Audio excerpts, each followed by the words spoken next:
The teaching of United States history is often performed with broad strokes and big ideas, but often lacks substance when being taught to a middle schooler, high schooler, and even a college student.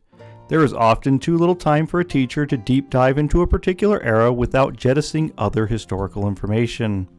However, a teacher who does wish to help their students in becoming scholars, or at least dig a little deeper into the actual study of history, can use teaching time to teach and then assign homework that will further enlighten a student. It is important as a teacher to show and teach students how to perform and understand research. This is done by having them engage in readings and creating connections with source material. This also means that we need to teach them how to research, not just Googling information and repeating it back without understanding or context. Instead, our students should have the ability to contextualize their ideas and be able to engage in enlightened and intellectual conversations. We are teaching them to synthesize their own ideas through teaching them informational literacy competency. One form of effective pedagogy, according to the University of California, is engaging students in challenging activities or complex thinking. One such version is assigning work that requires thinking and analysis, not just rote, repetitive, detailed drills, which often is the teaching style in many American history classrooms. Based upon this idea, the study topic is meant to cover 3 of the indicators of a complex thinking activity. First one would be to assure that the students for each instructional topic see the whole picture as a basis for understanding the parts. We present a challenging standard for student performance, and we design instructional tasks that advance student understanding to more complex levels. As a teacher, I have found that teaching students to analyze and critically think about sources and interpreting their findings has helped my students to connect with the material of the era being taught. To enhance a U.S. History 221 course, I would focus on showing the use of religious language by those settlers who were impacted by King Philip's War. This is an often overlooked event in American history, but it shows that religious references were used frequently through historical and personal narratives and accounts.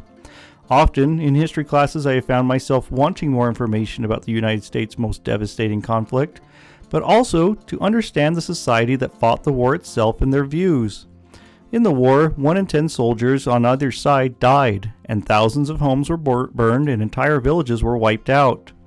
In terms of total population lost on both sides, it was devastating, more so in the end for the native population. This research and lesson would not focus solely on the events of the war, but more so how the war was recorded and written about by surviving persons in the colonies, and their use of religious imagery to convey their stories. The assignment would be based off of 2 documents found in the American Historical Imprint Research Database. In order to challenge my students and help them interpret information presented, I would print and assign my students to read pages 3 through 9 of a narrative of the captivity and restoration of Miss Mary Rawlinson. This book was written by Mary Rawlinson and discusses about her time in captivity with a native tribe.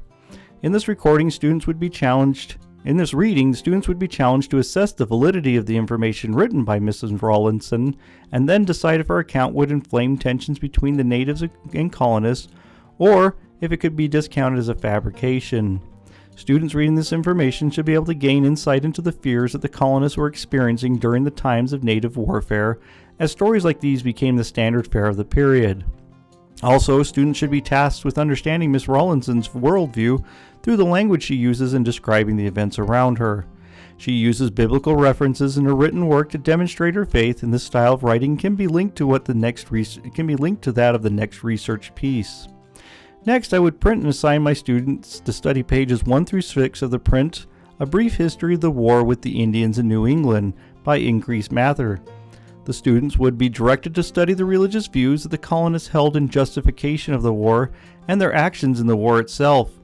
Mather quotes scriptures throughout the entirety of the text, but the shortened length of the text should allow for a student to see the religious justification for the war in the eyes of the colonists and their labeling of the natives as savages.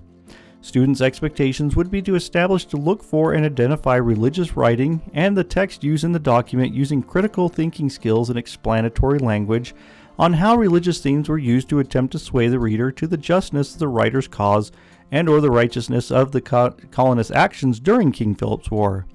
These examples are designed to show that writers of history and those who wrote books about the events they personally experienced often related their experiences to that of Scripture and biblical themes. They speak about God's providence or scorn in the events that unfolded around them. These documents show the students that religion did play a critical role in the daily lives of those in the Massachusetts colony and was also used as a medium to connect with their audiences of the era. Students will be expected to use critical thinking skills in order to first identify the language and then be able to interpret.